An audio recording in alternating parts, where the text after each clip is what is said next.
Hello. And we are live. All right. Welcome back. Actually, let me go a little bit closer. We are here. One moment. Oh, excellent. Voila. All right. Welcome back, everyone, to the 23rd World Petroleum Congress. We're streaming this live from the floor. I think the internet was provided by Baker Hughes, so thank you, Baker Hughes, for the internet there. And again, everyone, if this is your first time tuning in, make sure you check out Energy Crew. It's my podcast that I have, and also tomorrow is the American Shale premiere, Digital Wildcatter. So make sure you register for that. They're giving away an Xbox right in time for Halo, which is coming out, I think, the 8th. Actually, I think it's coming out the same day, which is pretty exciting. Oh my gosh, Halo. Yes, Halo. There's a new Memories. Halo coming out. All right, so huge Halo It's like fan. the 8th one. So I'll play Halo, my daughter will play Roblox, and my wife will play Zelda. So we're a gaming family. So anyway, make sure you sign up for that. Check it out, digitalwildcatters.com, and sign up for the American Shale, because it's going to be pretty good. There's live Q&A after, and also you can win that Xbox. So don't forget that. And if you do win the Xbox, pass it to this way. So we are sitting here with Petra Reyes, right? Yes, sir. Yes, with Pumpjack Power and... Power Infrastructure Partners. And so what do you do for them real quick, and what do they do? And then let's talk about kind of what we're going to talk about. Yeah, I'm an emerging market manager. So that's obviously lots of business development. I'm also in operations. I'm going to speak just a little bit louder. Just Sure. There we go. I'm in business development, operations, emerging market manager. So we, Power Infrastructure Partners, turnkeys, substations, big electrical infrastructure. Okay. The Permian specifically is, electrification is all the rage, and there's lots of process, lots of levels to that, lots of things that you need to know and regarding the land and the gas and development schedule. So being in emerging market manager gives me the ability to be a utility player and all the levels that comes with building a substation out in the Permian or any stranded asset that needs a great electrical. And so real quick, there's a huge shift. I'm about to close the door. There's a huge shift to the electric side of things. That's because to I guess go along in line with the ESG directives of a lot of companies right now. So are you fine? So is that a safe way to put it? Yes. Electrification does so much more than help with that E goal in ESG. I like to say E, and ESG stands for electrification because, yes, of course, it's going to reduce emissions, but most importantly, it is going to reduce cost. And that was our first prerogative before the big emission initiative, which, of course, that goes hand in hand. But I think the best part about it is it's going to help our Texas grid. Oh, okay. All right. So not only does it serve the industry, but it also serves the state. Yes, and the other side of my company, Pumpjack Power, buys and sells power to producers here in Texas. Okay. So you can purchase power, we'll schedule it out, the construction side, PIP, will build out the microgrid, if you need to extend transmission lines, connect to PMEs, the whole 9 yards. Okay, all right. So you came, are you talking to people about that here at the conference? How's that going? Almost every single person that gets up to speak, they are talking about reducing emissions and cost. Yep. And that infrastructure is a big one. I heard that word over and over again, and that's right in our company name. Infrastructure is very important. I just heard there's a huge amount of capital that is going to be committed to infrastructure here in the U.S. Getting people out of the dark and better power quality across the state and across the nation, across the world will help our industry evolve and stay current and move that cloud that's been over our industry for a while. I think anything that we can do to move that cloud would definitely be helpful. So when you're actually talking to customers about kind of what you're doing, the fact that it reduces costs and reduces emissions, is that a pretty kind of an easy segue to start talking about work and start talking about providing solutions to them? I would say so. Everybody's aware of the current initiatives as an industry that we're trying to accomplish. Right. And it does help me. I segue into that. Yes, I turnkey substations, or we do electrical upgrades. You might already have an existing infrastructure, but you bought it from someone else, and their development schedule doesn't match yours. So people don't always know what they need. And I think having these conversations, these speakers, and being able to touch on, I noticed that you're talking about powering your operations with different renewables. Mm-hmm. a wind farm or solar farm isn't always the best answer. Sure, it's going to power your location. It might help you keep the lights on for your trailers. Yeah, it might sound good too. Sure, it sounds great, but it's not always the most economic choice. Okay, so how do you? I guess talking to customers, what has been some of the biggest, pushback? Not pushback, but just how do you get that buy-in?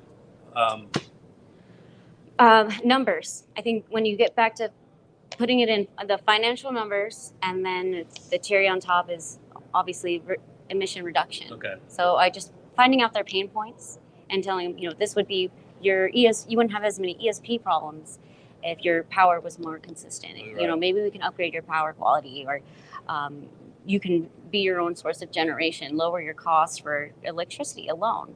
And at the same time, that what you were flaring at one time and was going to cost you regardless, you can now turn your costs into revenue, and that's a whole that's a nother good little sell avenue. That's a good sell right there. It's just I've been with this company for a year today, actually. Today's your anniversary. Yes. Well, happy if you're out anniversary. there, PJB, PIP, I love you guys. I'm so blessed to be working with you. There we go. If you heard it here, you know it's factual. So yes. So anyway, so you're at this conference. What are you thinking right now? Wow. World Petroleum Congress. I had never heard of it before. I didn't either. And I was at a Houston Sipes luncheon. Okay.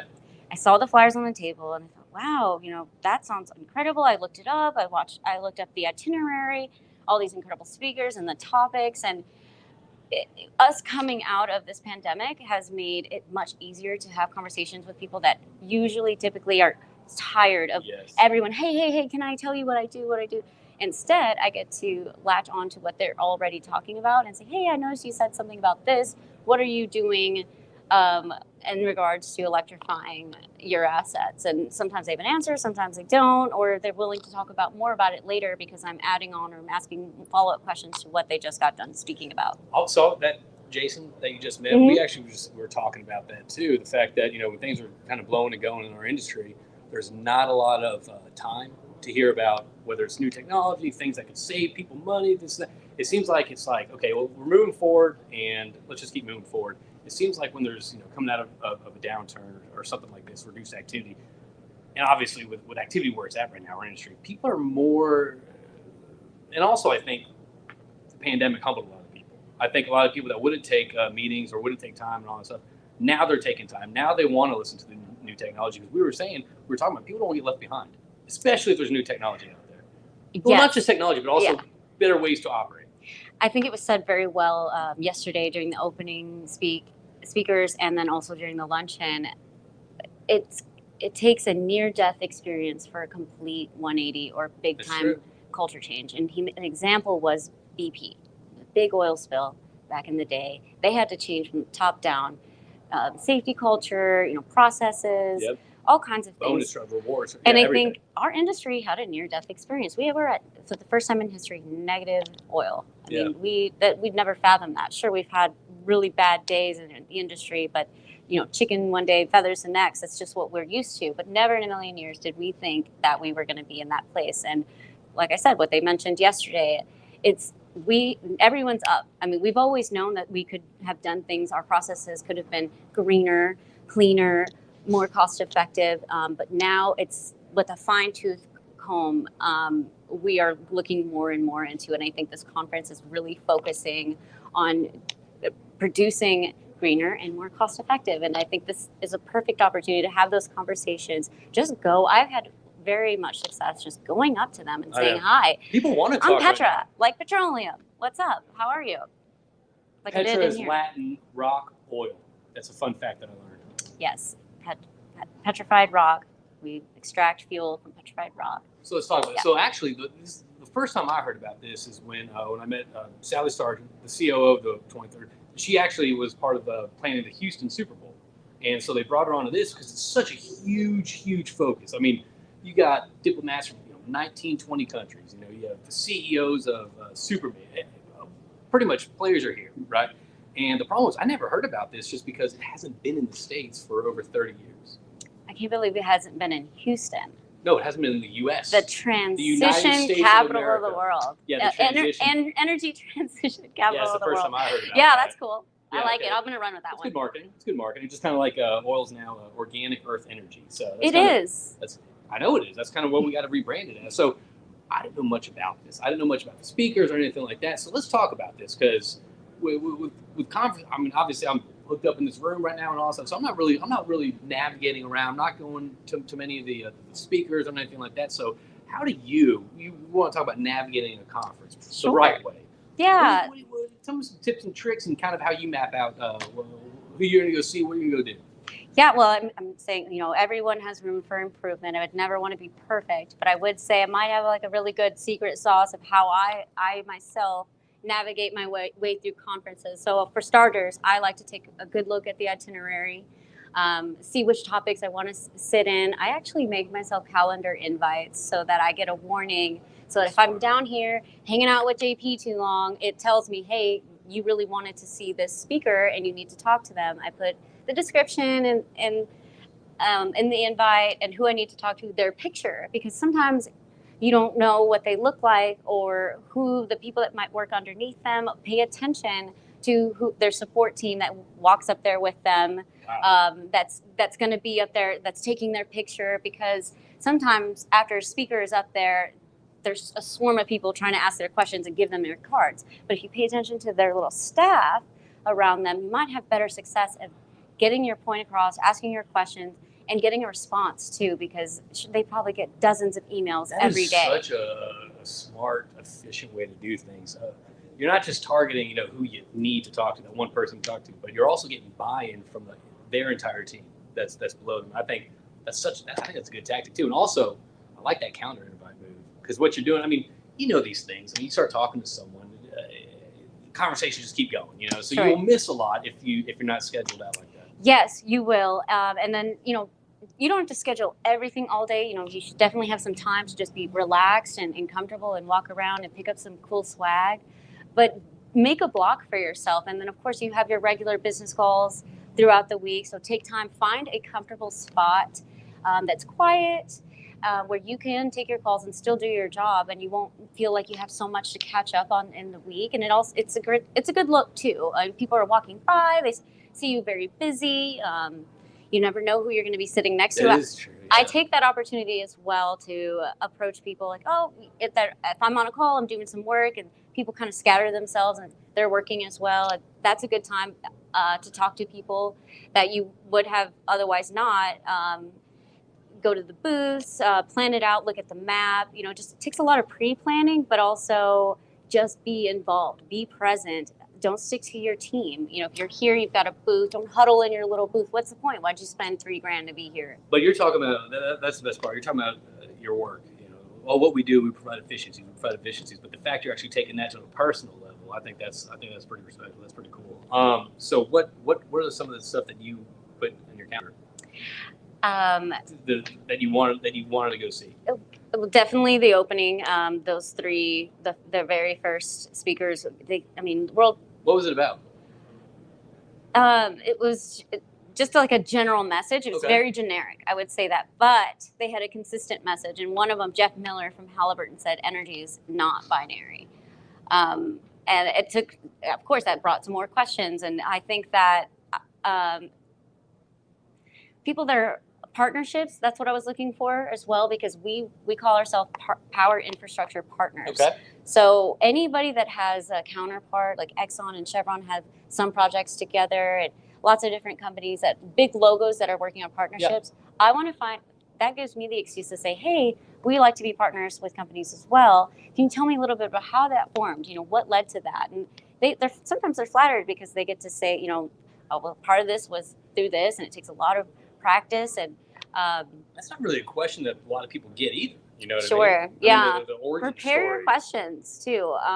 Take notes right then and there. A lot of people take that time to catch up on their phone, and I like to write down, something that they said, because following up, showing them that you really did listen and have a question about something that they did say is going to help them remember you. And also, one last tip. I'm not going to tell you all my secrets, but one last tip is prepare multiple quick pitches. Do you have a long time to sit here and talk? Have a long one.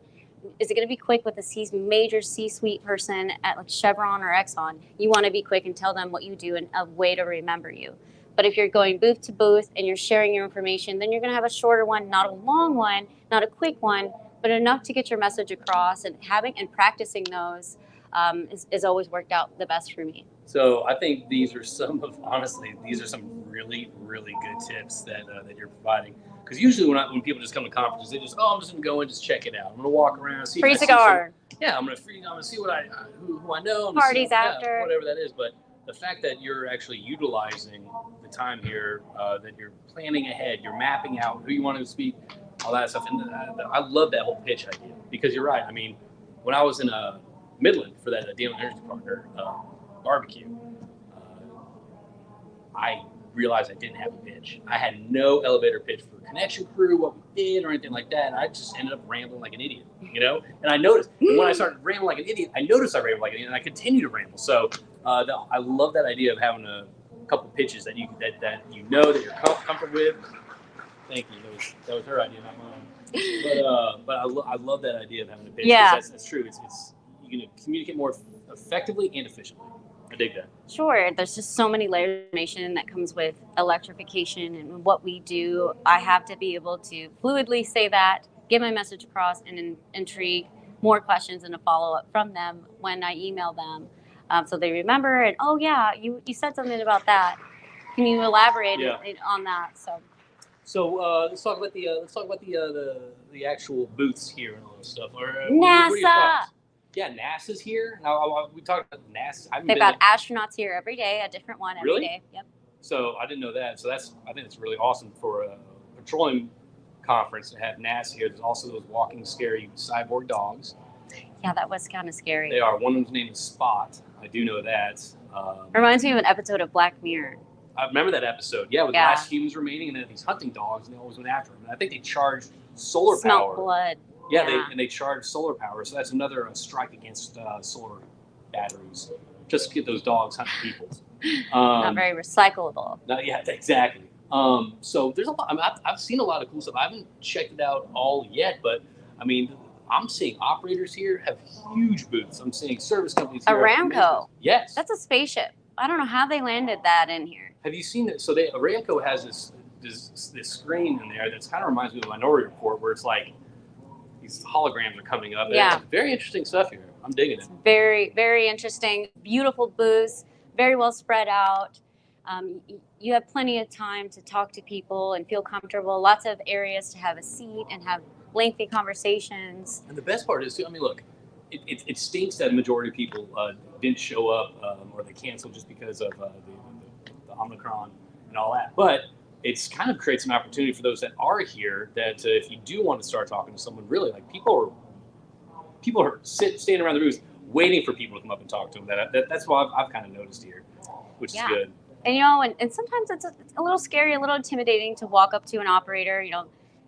In Midland even, I've seen them kind of hide their Chevron logo or Exxon because not everyone wants to be called on and sales pitch all day. And it's hit and miss. It just takes a feel for it to see who wants to hear about what you do and what you can offer. And I think if you ever feel like that might be a little too hard, asking them what I found out, a lady was really not wanting to hear what I do. So I asked her about her. I said, what does that title mean? What does that entail? And, who doesn't want to talk about himself?